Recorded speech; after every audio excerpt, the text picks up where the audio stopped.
Mi hija organizó mi fiesta de 70 años en un salón con luces, cámaras y una transmisión en vivo patrocinada. Cuando llegó el momento de cantar el cumpleaños feliz, me llamó al centro y, inesperadamente, agarró mi nuca y empujó mi rostro contra el pastel con fuerza mientras gritaba: «¡Aprovecha tu regalo, papá!». Los invitados explotaron en carcajadas. Limpié la crema despacio y observé cada rostro a mi alrededor. Ella pensaba que me había humillado, pero no sabía lo que yo aún guardaba. Salí del salón en silencio, sabiendo que ese sería el último regalo que aceptaría de ella. Antes de continuar, dime de qué ciudad me estás viendo. Eran las 11:15 de la noche cuando llegué a mi apartamento en la colonia Polanco. El lugar olía a libros viejos y café frío. Me quité el traje manchado de crema, lo doblé con cuidado y lo coloqué sobre la silla del escritorio. Mis dedos aún temblaban, no de rabia, sino de algo que no lograba nombrar. Me lavé el rostro 3 veces seguidas en el lavabo del baño, observando la espuma rosada escurrir por el desagüe.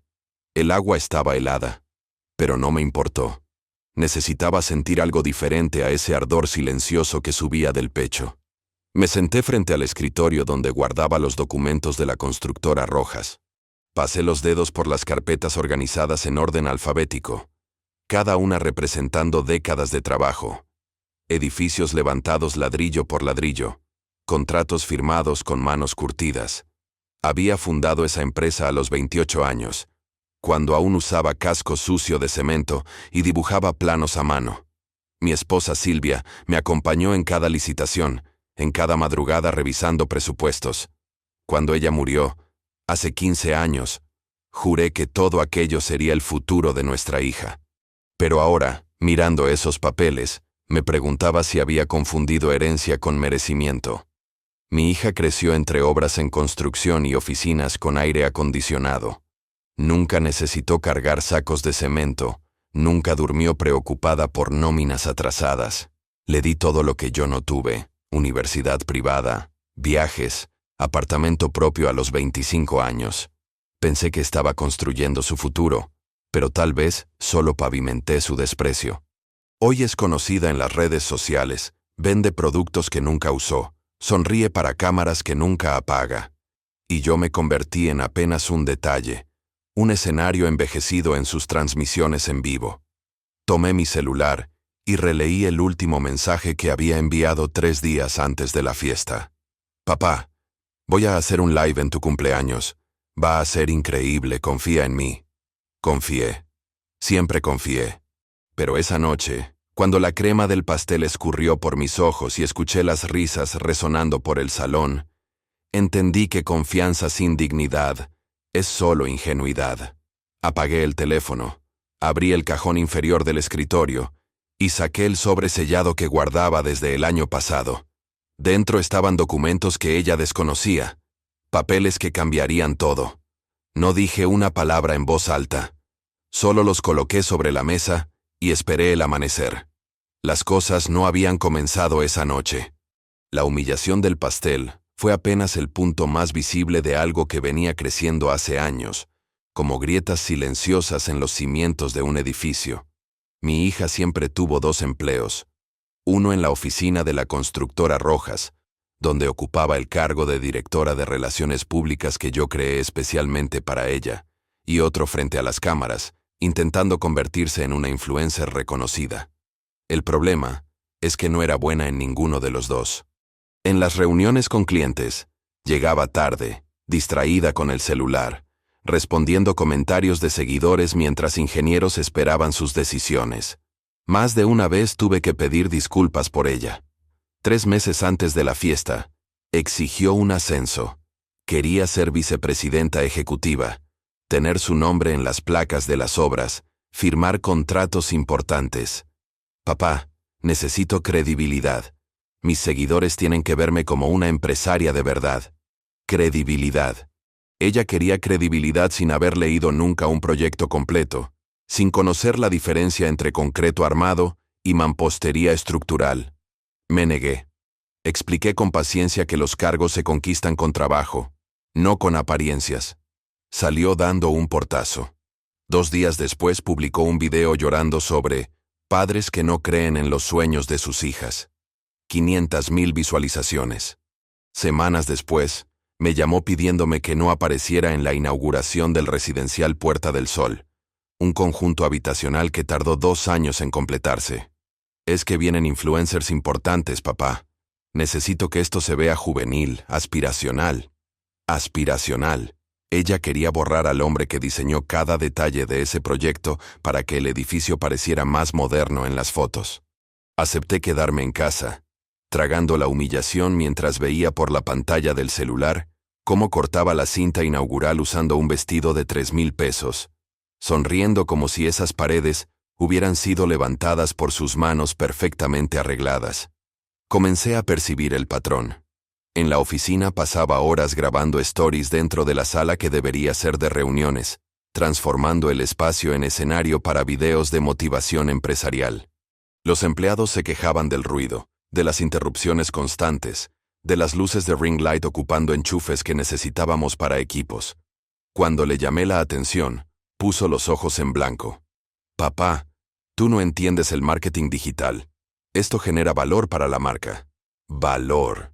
La constructora Rojas tenía 42 años de reputación sólida antes de que ella tomara el primer celular para grabar. Pero según ella, yo era demasiado viejo para entender el futuro de los negocios. ¿Alguna vez sentiste que alguien a quien amas está usando tu nombre solo como escalera? Porque fue exactamente eso lo que percibí. Cada reunión que perdía, cada cliente que quedaba insatisfecho, cada empleado que renunciaba por su comportamiento errático, todo eso caía sobre mis espaldas. Pero en las redes sociales, ella era la joven emprendedora revolucionando la construcción civil. Y yo, el ingeniero que realmente entendía del oficio, me convertí en apenas una sombra inconveniente. Esa noche del pastel, cuando empujó mi rostro y gritó para las cámaras, entendí.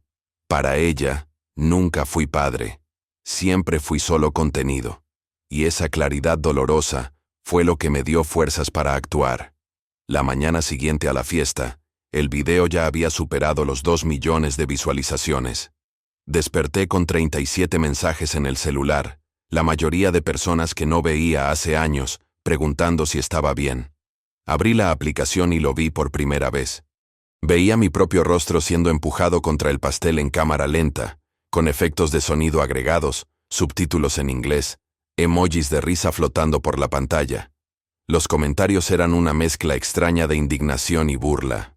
«Pobre señor», escribió alguien. «Contenido de oro», escribió otro. Mi humillación se había convertido en entretenimiento viral, y mi hija estaba surfeando esa ola. Ella publicó una nota aclaratoria a las 10 de la mañana. «Gente, fue solo una broma familiar. Mi papá tiene sentido del humor. Lo que pasa es que la cámara no captó su sonrisa». Mentira. La cámara captó exactamente lo que pasó. Mi silencio, mi dignidad destrozada, mi salida solitaria. Pero Internet es generosa con quien sabe manipular narrativas. Algunos seguidores compraron la historia, otros no. El video siguió circulando, ganando nuevas capas de comentarios, siendo reposteado en páginas de humor, disecado en podcasts. Me había convertido en un meme. Un hombre de 70 años, ingeniero respetado, reducido a 15 segundos de humillación en loop infinito. Intentó llamarme 17 veces ese día. No contesté ninguna. Mandó mensajes largos, llenos de disculpas performáticas. «Papá, perdóname. No pensé que se iba a viralizar así. Sabes que te amo. Amor». Esa palabra había perdido todo significado en las últimas 24 horas. Apagué el celular y me quedé sentado en el sillón de la sala, mirando las paredes vacías.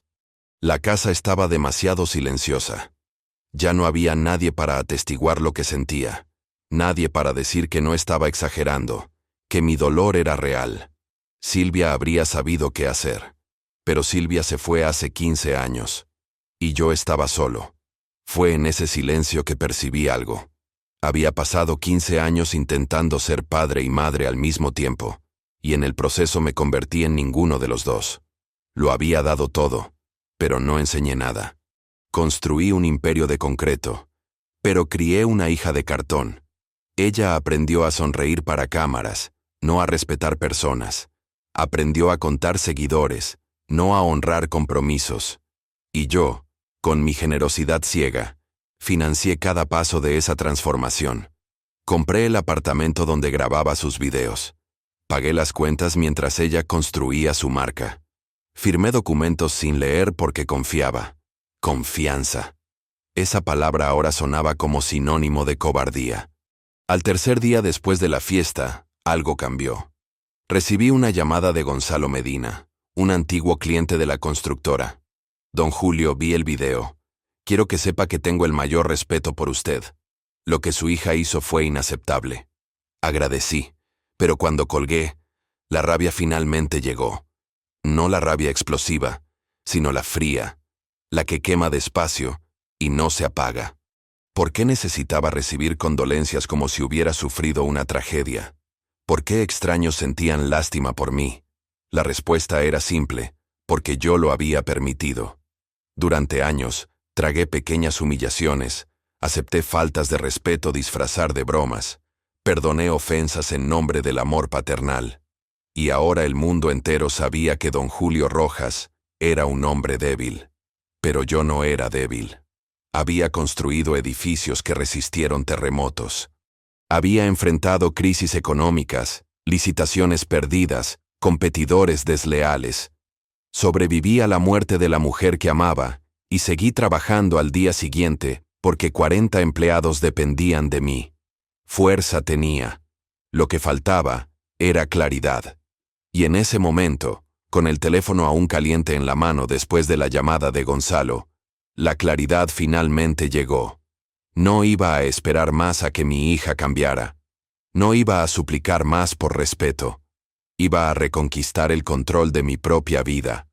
Tomé el celular y llamé a Ricardo Lozano, mi abogado y amigo de 4 décadas. Contestó al segundo tono. Don Julio, vi el video. Estoy muy preocupado por usted. Su voz era genuina, sin el tono de lástima que había escuchado de otros. Ricardo, necesito que venga a mi apartamento esta noche. Tengo algunas cuestiones legales para discutir. Hubo una pausa breve. Ricardo me conocía lo suficiente para entender el peso de esa frase. Estaré ahí a las 8. Colgué y miré por la ventana. La Ciudad de México se extendía allá afuera, gris y viva, indiferente a mi drama personal. Pero yo ya no era indiferente al mío. Ricardo llegó puntualmente a las 8 de la noche, cargando su maletín de cuero gastado y un semblante serio.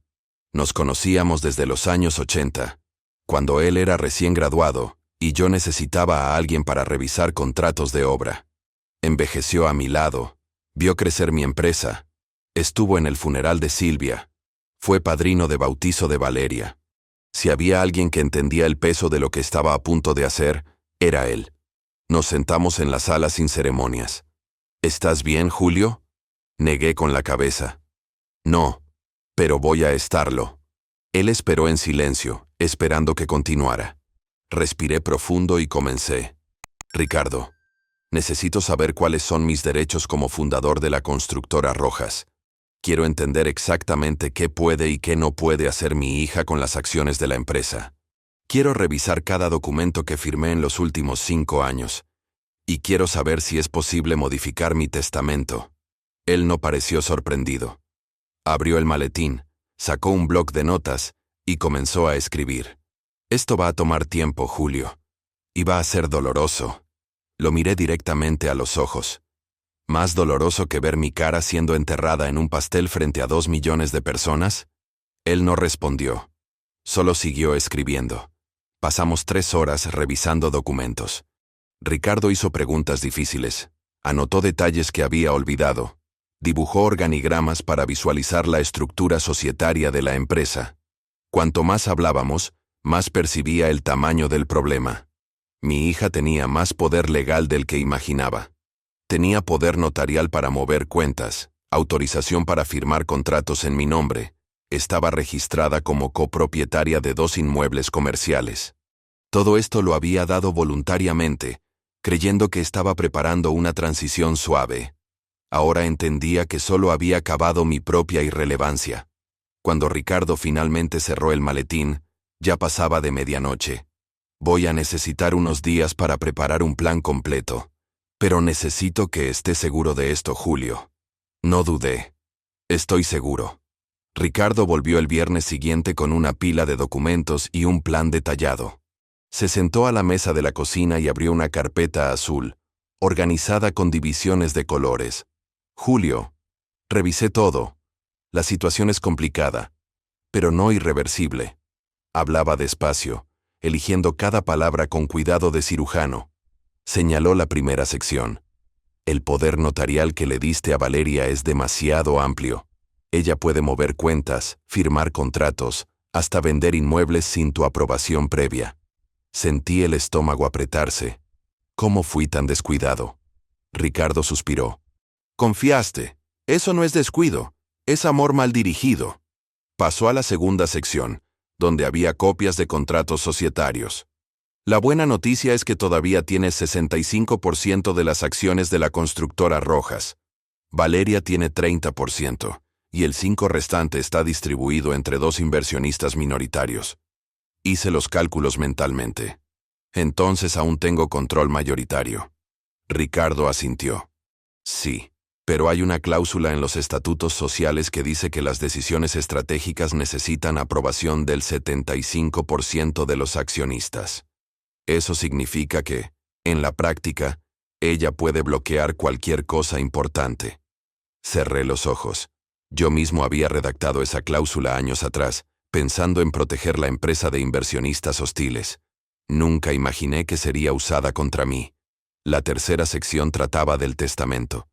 Ricardo abrió en una página marcada con post-it amarillo. Tu testamento actual deja todo a Valeria. Empresa, inmuebles, inversiones, hasta tus objetos personales. Fue hecho hace 8 años, poco después de la muerte de Silvia. Recordé ese día. Estaba destrozado, incapaz de pensar bien, y Ricardo sugirió que pusiera todo en papel mientras aún tenía fuerzas. ¿Puedo cambiar eso? Él asintió.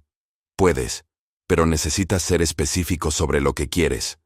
Y necesitas estar preparado para las consecuencias emocionales. Emocionales. Como si aún hubiera emociones intactas después de todo lo que pasó. Pasamos horas discutiendo opciones. Ricardo hizo una lista de acciones posibles. Revocar el poder.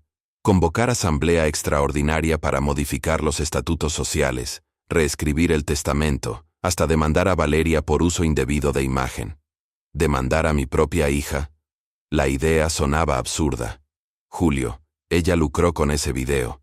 Ganó nuevos patrocinios porque el algoritmo favoreció su contenido. Técnicamente, usó tu imagen sin consentimiento para fines comerciales. Tenía razón.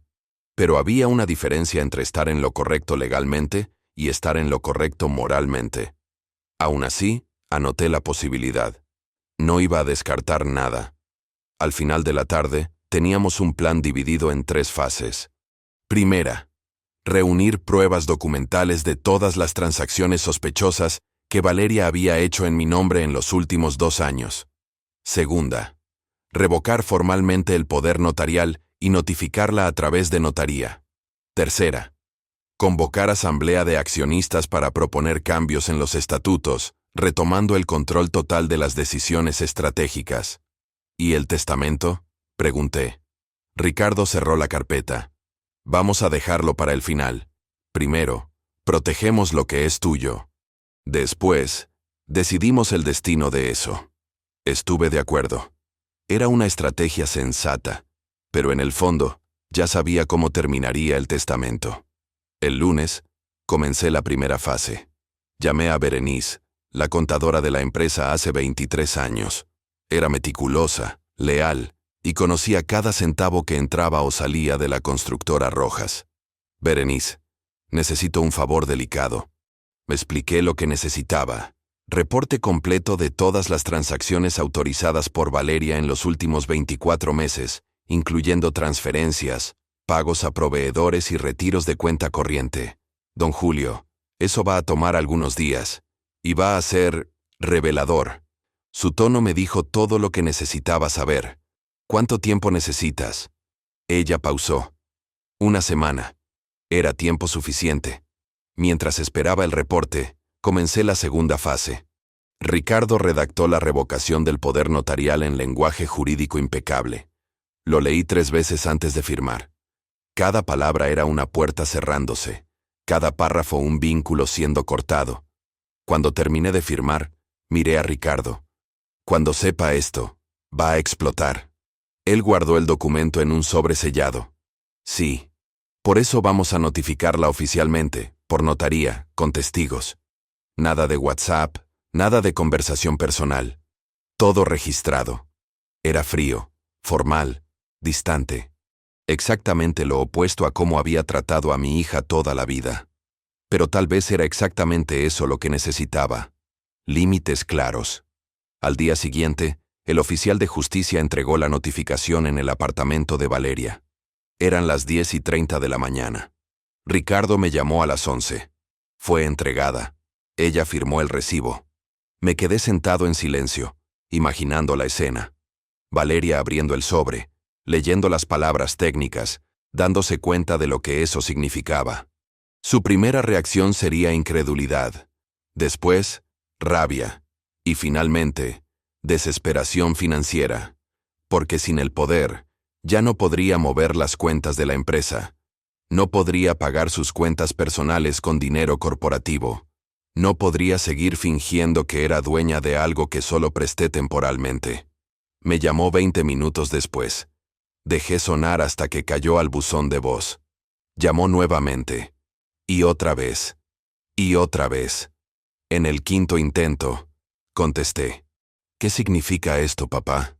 Su voz estaba estridente, aguda. Significa exactamente lo que está escrito, Valeria. Ya no tienes autorización para actuar en mi nombre. Escuché una respiración pesada del otro lado. No puedes hacerme esto. Tengo compromisos, pagos pendientes, contratos firmados. Cerré los ojos. Deberías haber pensado en eso antes de empujar mi rostro en un pastel frente a 2 millones de personas. Silencio. Después, un clic. Colgó. No volví a llamar. Berenice entregó el reporte el viernes, como prometido. Era un documento de 47 páginas, con planillas detalladas y comprobantes adjuntos. Me senté en el escritorio y comencé a leer. La primera página ya me hizo ahogar. En 24 meses, Valeria había retirado 1.200.000 pesos de la cuenta corriente de la empresa, siempre en valores fraccionados para no llamar la atención. Los comprobantes mostraban destinos variados, salón de belleza, ropa de marca, restaurantes caros, hasta pago de entrenador personal. Todo clasificado como gastos de representación corporativa. Era robo disfrazado de estrategia de marketing. La 10ª página reveló algo peor. Valeria había firmado un contrato de patrocinio a nombre de la constructora Rojas con una marca de cosméticos, comprometiendo a la empresa a aparecer en 5 eventos publicitarios durante el año. A cambio, ella recibió 60.000 pesos. El problema es que el dinero no entró en la cuenta de la empresa. Entró en su cuenta personal. Había un correo adjunto donde pedía a la marca depositar directamente para agilizar el proceso. Aquello no era solo poco ético, era ilegal. Y estaba documentado. Seguí leyendo, página tras página de evidencias. Compras de equipo de filmación registradas como material de oficina. Cenas con influencers clasificadas como reuniones con clientes. Viaje a Cancún registrado como prospección de mercado inmobiliario. Cada línea era una puñalada. No por la pérdida financiera en sí, sino por la falta de respeto sistemática. Ella no solo estaba gastando mi dinero, estaba burlándose de mi confianza, transformando la empresa que construí en 42 años en su cuenta bancaria personal. Cuando terminé de leer, ya era de noche. Llamé a Ricardo. Tenemos lo que necesitamos. Convocamos la asamblea extraordinaria para el último jueves del mes. Según los estatutos sociales, necesitaba notificar a todos los accionistas con 15 días de anticipación. Envié las convocatorias por correo certificado. Valeria, los 2 inversionistas minoritarios, y el propio Ricardo como secretario de la asamblea. La agenda era técnica. Propuesta de modificación del artículo 12 de los Estatutos Sociales, referente al quórum deliberativo para decisiones estratégicas. En lenguaje claro.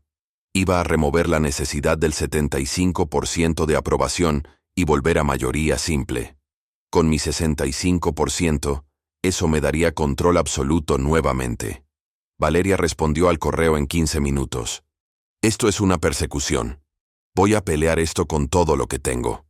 Esperaba esa reacción.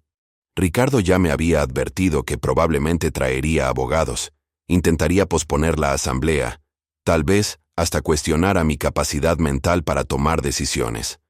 Prepárate para que te ataque públicamente también, dijo Ricardo. Ella tiene las redes sociales como arma, lo sabía, pero esta vez tenía algo más poderoso, la verdad documentada. Y la verdad, cuando está bien organizada en 47 páginas, es más fuerte que cualquier narrativa digital. Los días siguientes fueron extraños. La casa seguía silenciosa, pero ahora el silencio tenía propósito. Despertaba temprano, revisaba documentos, hacía anotaciones, me preparaba para cada posible argumento que Valeria pudiera usar. Ricardo venía 2 veces por semana para ensayar la presentación de la asamblea. Necesitas estar calmado, objetivo, impersonal, repetía. No es una disputa emocional, es una decisión de negocios. Intentaba creer eso. Pero cada vez que ensayaba mi discurso, veía su rostro siendo empujado contra el pastel, y me preguntaba cómo habíamos llegado hasta aquí. La noche anterior a la asamblea, me senté en la terraza con una taza de café. La ciudad parpadeaba allá abajo, millones de luces de vidas que continuaban independientemente de mi drama personal. Pensé en Silvia. ¿Qué diría si estuviera viva? Probablemente me llamaría terco. Diría que estoy siendo demasiado duro, que Valeria aún puede cambiar. Pero Silvia también era pragmática. Entendía de números, de responsabilidad, de consecuencias, y estoy seguro de que, si viera esas 47 páginas, estaría de acuerdo conmigo. No se trata de venganza, se trata de justicia. Y la justicia, a veces, necesita comenzar dentro de la propia casa. Valeria no se quedó en silencio por mucho tiempo. 3 días después de recibir la notificación de revocación del poder, publicó un video de 12 minutos titulado Mi verdad sobre mi papá. Sentada en la sala del apartamento, sin maquillaje exagerado, con los ojos rojos y voz quebrada, construyó una narrativa completamente diferente. ¿Vieron el video del pastel? Sí, fue un error. Pedí disculpas 1000 veces. Pero lo que no saben es que mi padre está usando eso como excusa para quitarme todo. Pausaba estratégicamente, limpiaba lágrimas inexistentes. Me están desheredando, castigando, por una broma que salió mal. El video se viralizó más rápido que el primero. En 6 horas, tenía 3 millones de visualizaciones. Los comentarios se dividieron. Tu papá tiene razón en defenderse, escribían algunos. Pobrecita, está sufriendo, defendían otros. Influencers conocidos comenzaron a compartir, algunos en solidaridad, otros en crítica. Un podcast de relaciones familiares invitó a Valeria para una entrevista en vivo. Aceptó. Durante 1 hora, lloró, se victimizó, habló sobre padres controladores e hijos incomprendidos. No mencionó ni una sola vez el dinero desviado, los retiros no autorizados, los años de falta de respeto acumulados. Solo pintó la imagen de una hija abandonada. Ricardo me llamó esa noche. Julio, ¿viste el video? Lo había visto, 3 veces. Cada visualización me dejaba más furioso. Está mintiendo descaradamente. Ricardo suspiró. Sí, pero está mintiendo muy bien. E Internet adora una buena historia de redención. Necesitas considerar defenderte públicamente también. Negué con la cabeza, aunque sabía que no podía verme. No voy a rebajarme a ese nivel. No voy a disputar narrativas en redes sociales. Tengo documentos, tengo la verdad. Eso tiene que ser suficiente. Ricardo quedó en silencio por un momento. En este mundo, Julio, a veces la verdad no es suficiente. La percepción es todo. Pero Valeria no se detuvo en los videos. Una semana después, Recibí una citación judicial. Me estaba demandando. La acción era extensa, llena de términos técnicos, pero el resumen era simple. Alegaba daños morales y patrimoniales causados por la revocación abrupta del poder. Pedía indemnización de 500,000 pesos por exposición vergonzosa y pérdida de oportunidades profesionales. Adjunto al proceso estaba una lista de contratos que alegaba haber perdido por no poder actuar más en nombre de la empresa. Ricardo vino a mi apartamento esa misma noche, trayendo copia completa del proceso. «Esto es serio, Julio. Contrató un bufete grande. Van con todo». Leímos el proceso juntos, página por página. La estrategia de Valeria era clara: invertir la narrativa. Según la petición inicial, yo era un padre anciano y rencoroso, incapaz de aceptar que los tiempos cambiaron, persiguiendo a una hija innovadora que intentaba modernizar la empresa. El video del pastel era descrito como un gesto cariñoso mal interpretado por algoritmos de redes sociales. Los retiros financieros eran inversiones en marketing digital aprobadas verbalmente por el demandado. Cada mentira estaba envuelta en lenguaje jurídico sofisticado. «Van a intentar pintarte como senil», dijo Ricardo. «Van a cuestionar tu capacidad para tomar decisiones. Es una táctica común en disputas familiares». La noticia del proceso se filtró a la prensa. Comenzaron a aparecer notas con títulos sensacionalistas. Influencer demanda a su propio padre tras ser desheredada. Guerra familiar expone los bastidores de la constructora Rojas. Un programa de televisión matutino invitó a ambos para un debate en vivo. Valeria aceptó inmediatamente. Yo rechacé. «Don Julio», dijo la productora al teléfono, «es una oportunidad de presentar su versión». Respondí educadamente. «Mi versión está en los documentos que presentaré en juicio. No necesito un escenario para decir la verdad». Colgué. Valeria apareció sola en el programa, llorando para la conductora, hablando sobre padres que no perdonan. Los días siguientes fueron una pesadilla silenciosa. Cada vez que salía del apartamento, sentía miradas. En el mercado, en la panadería, hasta en el banco. La gente me reconocía. Algunos con compasión, otros con curiosidad morbosa. Un señor me detuvo en la calle. «Don Julio, soy arquitecto. Admiro su trabajo. No deje que su hija lo destruya». Agradecí, pero las palabras me persiguieron. Volví a casa y me senté en el escritorio, rodeado de planos de obras antiguas. Esos papeles amarillentos tenían más valor que cualquier video viral, pero nadie más parecía importarle los papeles amarillentos. Fue entonces que Elena apareció. Mi nieta de 12 años tocó el timbre un sábado por la tarde. Abrí la puerta y la encontré sola, con una mochila en la espalda. «Abuelo, mamá no sabe que estoy aquí». La dejé entrar, el corazón apretado. Elena era la única parte pura que quedaba de esa familia destrozada. Nos sentamos en la sala y sacó de la mochila un cuaderno de dibujos. «Hice esto para ti». Lo abrí. Eran dibujos de edificios, hechos con lápices de colores y regla, cada uno con una leyenda. Residencial Puerta del Sol, diseñado por mi abuelo Julio.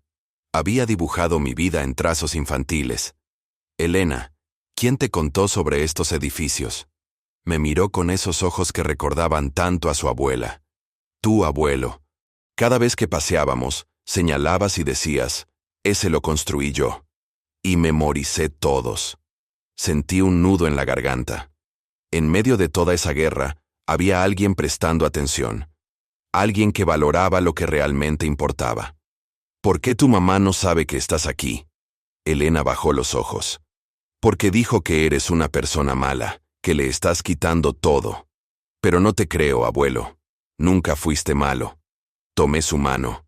«A veces, Elena, defender lo que es correcto parece maldad para quien está acostumbrado a llevar ventaja». Plantamos un árbol pequeño en el patio esa tarde, una jacaranda que había comprado semanas atrás. Cavamos juntos, ella sosteniendo el plantón mientras yo echaba tierra alrededor de las raíces. «Abuelo, ¿por qué los árboles crecen tan despacio?». Sonreí. «Porque las cosas que realmente importan no necesitan prisa, mija. Crecen a su tiempo, en silencio, y cuando te das cuenta, Ya están lo suficientemente fuertes para enfrentar cualquier tormenta. Pensó en eso por un momento. ¿Como tú? No supe responder. Solo seguí plantando.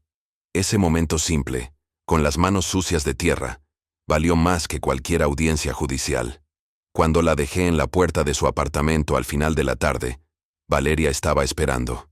Su rostro estaba deformado por la rabia. ¿Qué haces trayéndola aquí sin mi permiso? Mantuve la calma. Vino por voluntad propia. Y va a poder seguir viniendo cuando quiera. Soy su abuelo, no un extraño. Valeria jaló a Elena hacia adentro. Ya no eres nada en esta familia. Eres un viejo rencoroso que no sabe perder. Esas palabras deberían doler. Pero no dolieron. Porque ya había perdido a mi hija mucho antes de ese momento. Lo que quedaba era solo la fachada derrumbándose. Nos vemos en el tribunal, Valeria. Cerró la puerta de un golpe. Elena me miró por la ventana, despidiéndose en silencio. Ricardo me llamó el lunes siguiente. La audiencia preliminar fue programada. 3 semanas a partir de hoy. Jueza Victoria Aranda. Conocía ese nombre. Victoria Aranda era conocida por ser rígida, imparcial, no se dejaba impresionar por llantos o actuaciones. ¿Eso es bueno o malo? Ricardo rió bajo. Para nosotros, muy bueno. Juzga hechos, no sentimientos. Y nosotros tenemos todos los hechos de nuestro lado.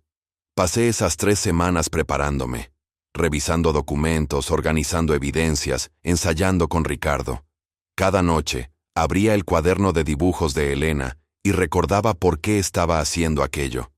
No era venganza, era legado. Valeria dobló las apuestas en las redes sociales. Publicó fotos antiguas de niña conmigo, leyendas emocionales sobre el padre que amaba y que ya no existe. Hizo lives llorando. Recibió mensajes de apoyo de miles de seguidores. Creó un hashtag, Justicia para Valeria. El hashtag llegó a los trending topics de México. Marcas volvieron a buscarla, no por la calidad del trabajo, sino por la atención que estaba generando.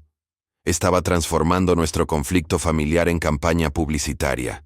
E Internet estaba comprando. Cada publicación suya era una puñalada, no por la mentira en sí, sino por la facilidad con que la gente creía. 2 días antes de la audiencia, recibí un mensaje suyo. «Papá, ¿podemos hablar? A solas». Ricardo me aconsejó no ir. Es una trampa, va a grabar, va a distorsionar. Pero algo en mí necesitaba intentar una última vez. Cité en un café neutro, público. Llegué adelantado. Ella llegó tarde usando lentes oscuros a pesar de estar nublado. Nos sentamos uno frente al otro, 2 extraños que un día fueron familia. «¿Qué quieres, Valeria?» Se quitó los lentes. Sus ojos estaban genuinamente hinchados esta vez. «Quiero que pares con esto. Retira todo, devuélveme mi lugar, y yo retiro mi demanda». Era una negociación. Todavía pensaba que podía regatear. La miré e intenté encontrar a la niña que conocí. La niña que corría por las obras en construcción. El casco demasiado grande en la cabeza. Esa niña había desaparecido, reemplazada por esta mujer que negociaba dignidad como si fuera mercancía. «Valeria, me demandaste. Y en cuanto a tu lugar en la empresa, nunca tuviste uno de verdad. Tuviste un título, una silla, un salario, pero nunca tuviste el respeto que se gana con trabajo». Se puso los lentes de vuelta. «Siempre supe que me considerabas incapaz». Me levanté. «No te considero incapaz. Te considero deshonesta, y eso es mucho peor». Salí del café sin mirar atrás. El último intento de reconciliación había fallado. Solo quedaba el tribunal. La víspera de la audiencia, me senté en la terraza observando la jacaranda que plantamos, Elena y yo. Ya tenía 2 brotes nuevos. Ricardo me había enviado la versión final de nuestra defensa. 63 páginas de argumentos jurídicos, evidencias contables, testimonios de empleados, la verdad en formato procesal. Pensé en Silvia, 15 años muerta, pero todavía la persona cuya opinión más importaba. ¿Estoy haciendo lo correcto?, pregunté al vacío. El viento movió las hojas de la jacaranda. Me acosté temprano, sabiendo que mañana todo se definiría.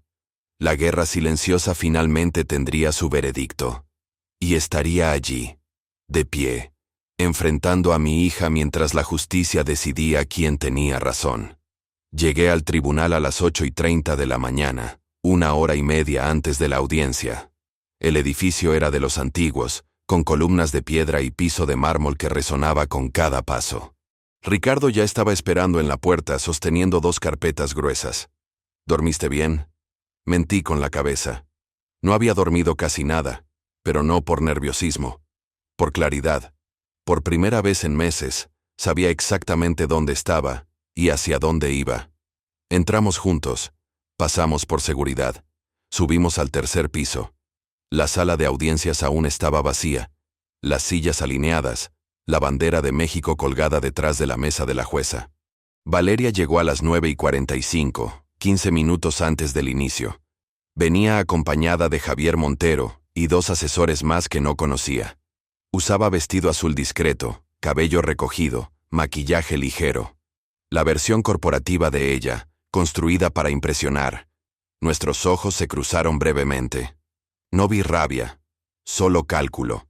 Se sentó del lado opuesto, a 6 metros de distancia física, pero años luz emocionalmente. Javier abrió la carpeta, organizó papeles, susurró instrucciones. Miré a Ricardo, que permanecía sereno. Me había preparado para ese momento durante semanas. El reloj en la pared marcaba las 9:52. A las 10 en punto, la puerta del fondo se abrió. «De pie», anunció el escribano. La jueza Victoria Aranda entró. Toga negra, cabello canoso en moño, postura militar. Se sentó, ajustó los lentes, miró a ambos lados. «Pueden sentarse». Su voz no tenía prisa ni vacilación. Abrió la carpeta, leyó en silencio por 1 minuto completo. Nadie se atrevió a hablar. El silencio era denso, casi físico. Finalmente levantó los ojos y nos examinó con esa mirada que debió haber intimidado a cientos de abogados a lo largo de su carrera. Proceso 83642. Valeria Rojas versus Julio Rojas. ¿Ambas partes presentes? Ricardo y Javier confirmaron simultáneamente. Esta audiencia tiene como objetivo la conciliación, dijo la jueza con claridad técnica. Antes de avanzar al mérito, daré oportunidad de acuerdo. Señora Valeria, resuma su posición. Valeria se levantó, manos temblando sutilmente.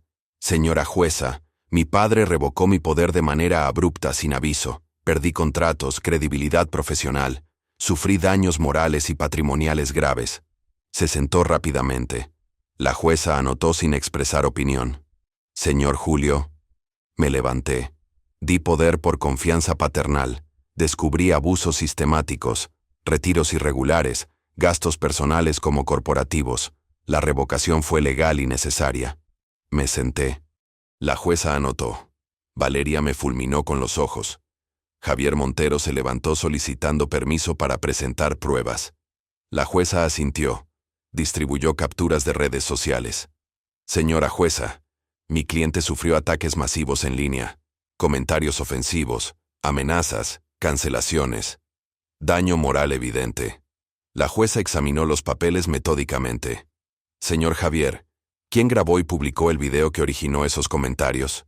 Javier vaciló. La propia demandante, pero la intención era cariñosa. La jueza se quitó los lentes. Su cliente expuso al padre públicamente, el video se viralizó, y ahora alega ser víctima de las consecuencias. Javier intentó reformular. El contexto es complejo, señora jueza. Ella lo cortó. El contexto lo analizaremos después. Entonces presentó planillas financieras. Mi cliente administraba recursos legítimamente. La revocación causó perjuicio patrimonial directo. Ricardo pidió la palabra. La jueza asintió afirmativamente. Señora jueza, tenemos documentación que contextualiza esa administración de forma diferente. Abrió nuestra carpeta y distribuyó el reporte de 47 páginas. La jueza comenzó a leer. Salón de belleza, 5,000 pesos mensuales. Restaurantes, 8,000 mensuales. Ropa, 12,000. Viaje a Cancún, 30,000. Cada línea una sangría disfrazada. Valeria empalideció progresivamente. Javier intentó objetar. Esos documentos no constaban inicialmente. La jueza levantó la mano. La audiencia de conciliación acepta cualquier prueba relevante. Pasaron 20 minutos mientras la jueza Aranda leía meticulosamente. Cada página que volteaba sonaba como un martillo. Valeria movía nerviosamente el celular bajo la mesa hasta que Javier susurró algo, y ella paró. Ricardo permanecía inmóvil, confiado. Yo observaba a la jueza, intentando leer algo en su expresión neutra. Imposible. Era una pared de profesionalismo. Finalmente cerró el reporte y fijó la mirada en Valeria. Señora Rojas, ¿confirma que realizó estas transacciones? Valeria consultó a Javier rápidamente. Sí, señora jueza, pero eran gastos de representación aprobados verbalmente por mi padre. La jueza no parpadeó. ¿Verbalmente? ¿Sin un solo documento, correo o comprobante de autorización? Valeria bajó los ojos. La jueza entonces sacó otra carpeta. Vi el video del cumpleaños 3 veces. Señora Valeria, ¿usted empujó el rostro de su padre de 70 años contra el pastel durante una transmisión en vivo patrocinada? Valeria intentó explicarse. Señora jueza, es tradición mexicana, la mordida del pastel. La jueza la interrumpió con firmeza helada. Conozco la tradición perfectamente, señora. Mi pregunta es específica. ¿Su padre consintió previamente en ser expuesto de esa forma públicamente? Silencio pesado. Responda. Valeria murmuró. No explícitamente. La jueza cerró la carpeta. No explícitamente. Entonces fue acto unilateral suyo, grabado, transmitido y monetizado, ¿correcto? Valeria solo asintió mínimamente. Javier puso la mano en su brazo. La jueza entonces se dirigió a mí. Señor Julio, ¿qué medidas tomó tras el incidente? Me levanté. Revoqué el poder a través de notaría, con notificación oficial. Solicité auditoría contable completa. Reorganicé la estructura empresarial para protección patrimonial. Todo dentro de la legalidad vigente. La jueza asintió sutilmente. ¿Y en algún momento impidió a su hija ejercer derechos como accionista? Negué. Jamás, señora jueza. Mantiene el 30% de las acciones. Recibe dividendos proporcionales normalmente.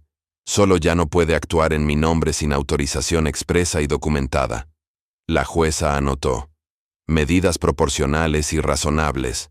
Sentí a Ricardo relajarse imperceptiblemente a mi lado. Javier intentó una última jugada. Señora jueza, está el componente familiar, padre e hija, lazos rotos, sufrimiento psicológico de ambas partes. La jueza lo encaró con algo cercano al desdén. Señor Javier, esto es un tribunal civil, no un consultorio terapéutico. Juzgo hechos concretos y derechos legales, no sentimientos o dinámicas familiares. Se volvió hacia Valeria. Señora, responda con claridad. ¿Usted lucró financieramente con la viralización del video de la humillación de su padre? Valeria miró a Javier desesperadamente. Él susurró algo. Respondió bajo. Sí, gané seguidores que resultaron en nuevos contratos. La jueza fue implacable. ¿Sí o no, señora? Valeria cerró los ojos. Sí. La jueza Aranda juntó todos los documentos, organizó las carpetas y anunció. Voy a suspender por 15 minutos para análisis final de los elementos presentados. Cuando regrese, daré mi parecer sobre la viabilidad de conciliación. Golpeó el martillo. Se levantó. Todos se levantaron también. Salió por la puerta del fondo. El escribano confirmó. Intervalo de 15 minutos. Valeria salió inmediatamente, casi corriendo, seguida por Javier y los asesores. Ricardo puso la mano en mi hombro. Está prácticamente decidido, Julio. Pero yo no sentía triunfo. Miré por la ventana, viendo la ciudad que ayudé a construir. 42 años levantando edificios, y ahora aquí, probando en tribunal que tenía derecho de proteger mi propio nombre.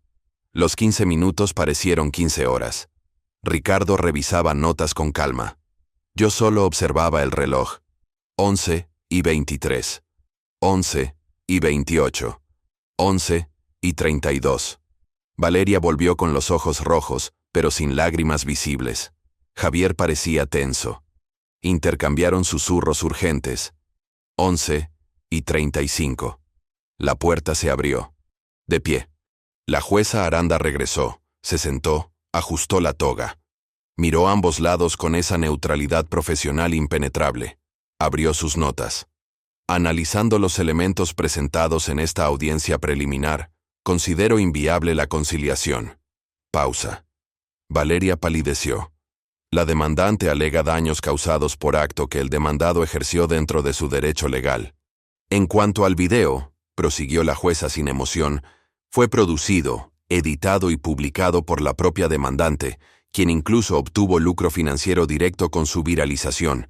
No se puede alegar daño moral por consecuencias de actos propios y voluntarios.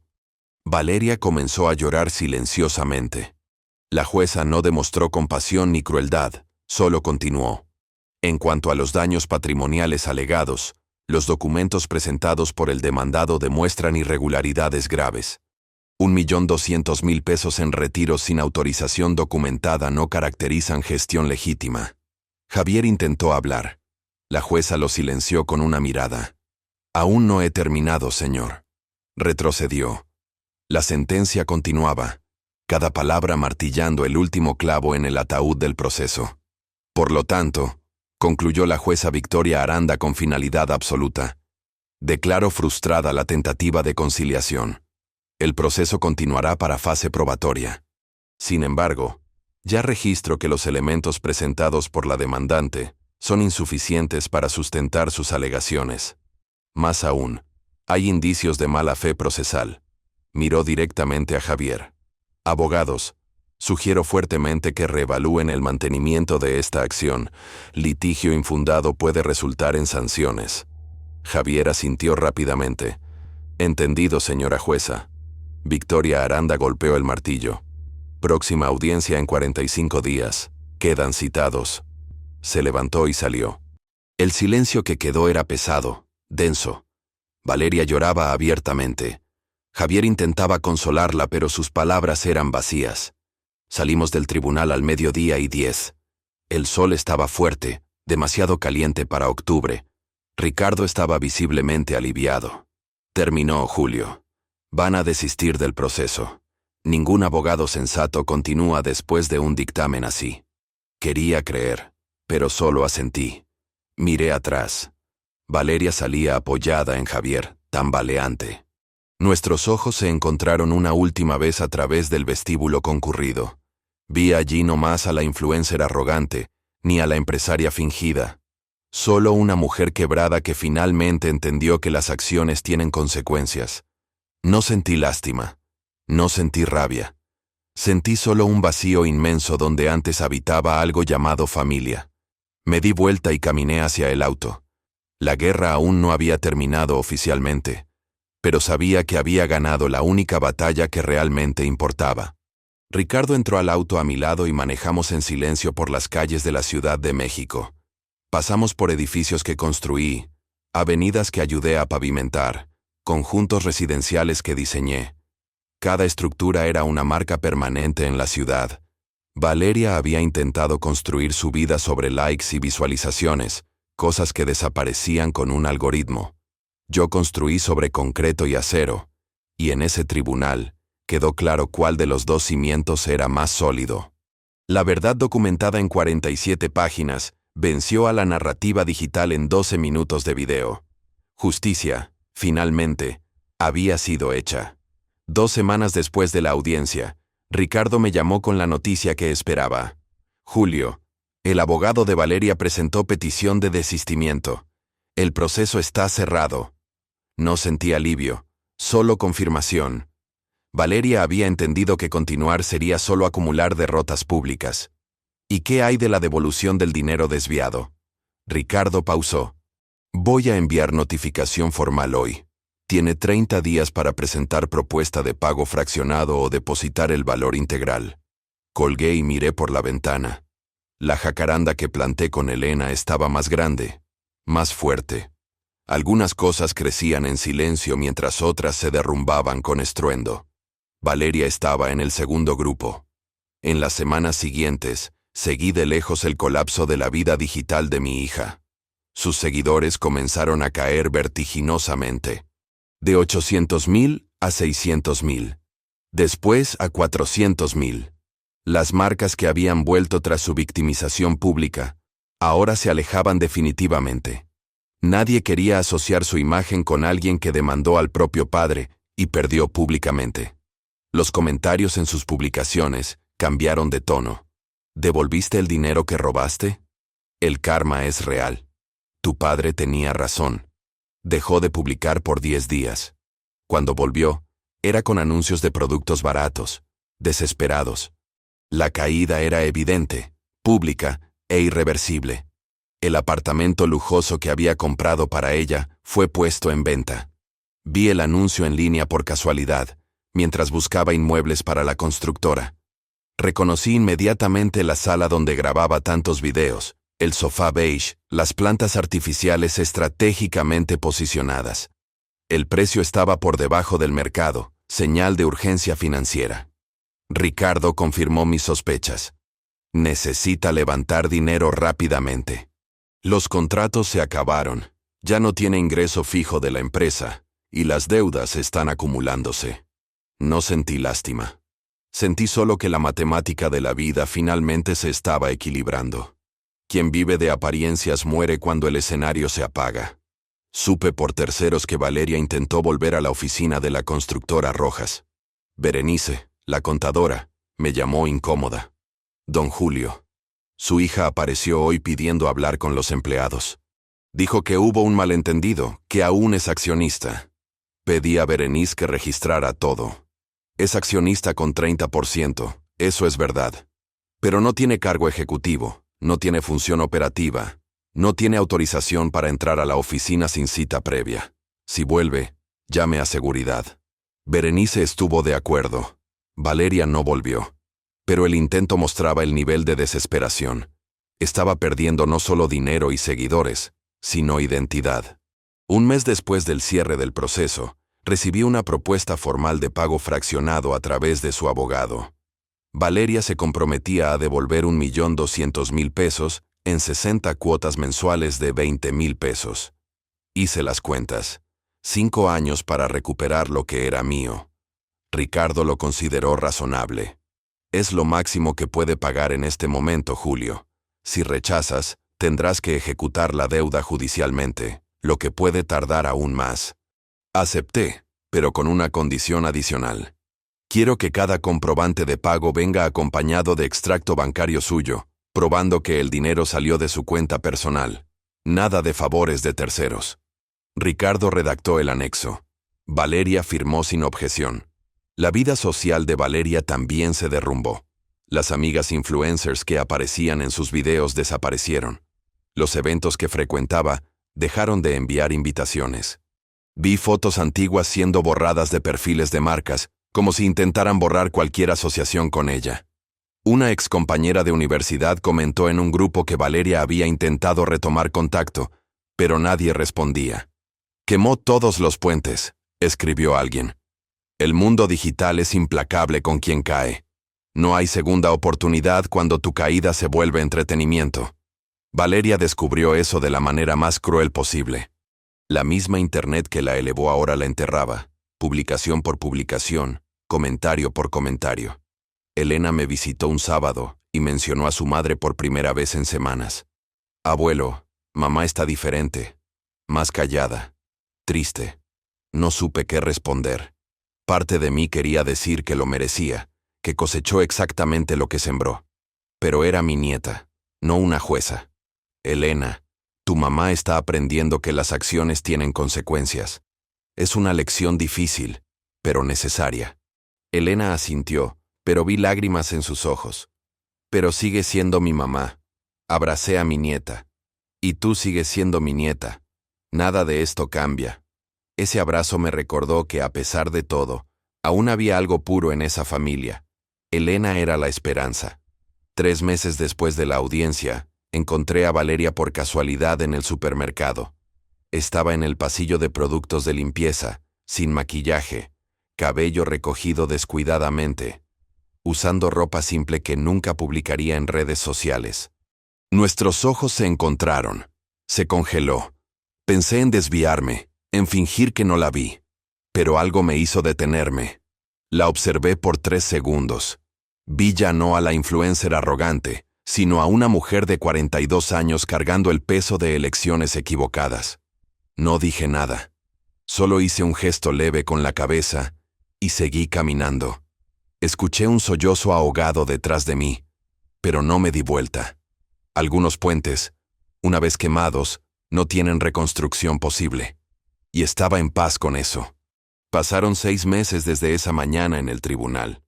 La jacaranda que planté con Elena ya tiene 1,5 metros de altura, sus hojas verdes balanceándose con el viento de la tarde. Me siento en la terraza todas las tardes, observando la ciudad que ayudé a construir. La constructora roja sigue operando, ahora con estructura clara y controles rígidos. Elena me visita todos los sábados. Traemos tierra nueva para el jardín, regamos las plantas, conversamos sobre edificios y sueños. Quiere ser arquitecta, no porque yo quiero, sino porque descubrió que construir cosas permanentes tiene más valor que construir imágenes temporales. Valeria sigue pagando las cuotas mensualmente, a tiempo, sin una palabra. El silencio entre nosotros es definitivo. Aprendí algo en estos meses que nunca olvidaré. La dignidad no se hereda, no se compra, no se actúa para cámaras.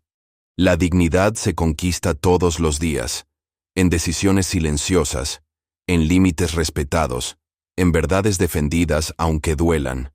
Durante 70 años construí edificios, pero fue solo en los últimos meses que aprendí a construir respeto propio. Valeria intentó transformar mi humillación en contenido viral. Lo logró por algunos días. Pero lo viral pasa, el concreto permanece. Hoy, cuando paso por los edificios que levanté, sé que estarán en pie mucho después de que sus videos sean olvidados. Esa es la diferencia entre legado y likes. Uno atraviesa generaciones, el otro apenas atraviesa la semana. A veces me pregunto si fui demasiado duro. Si un padre debería haber perdonado, olvidado, dado otra oportunidad. Pero entonces abro el cajón donde guardo el cuaderno de dibujos de Elena. Veo los edificios que memorizó, las leyendas escritas con cariño, y entiendo que tomé la decisión correcta. Protegí no solo mi patrimonio, sino el significado de mi nombre. Rojas ya no es sinónimo de broma viral. Es sinónimo de consecuencia, de justicia, de hombre que supo decir basta. Elena crecerá sabiendo que la dignidad tiene precio, y que ese precio, a veces es perder a quien amamos para no perdernos a nosotros mismos. Es una lección cruel pero verdadera. Y ahora, me quedé curioso sobre ti, que escuchaste mi historia. ¿Qué harías en mi lugar? ¿Pasaste por algo parecido? Comenta aquí abajo y suscríbete. Mientras tanto, estoy dejando en la pantalla final una de las historias favoritas del canal, y que con seguridad te va a sorprender. Gracias por escucharme.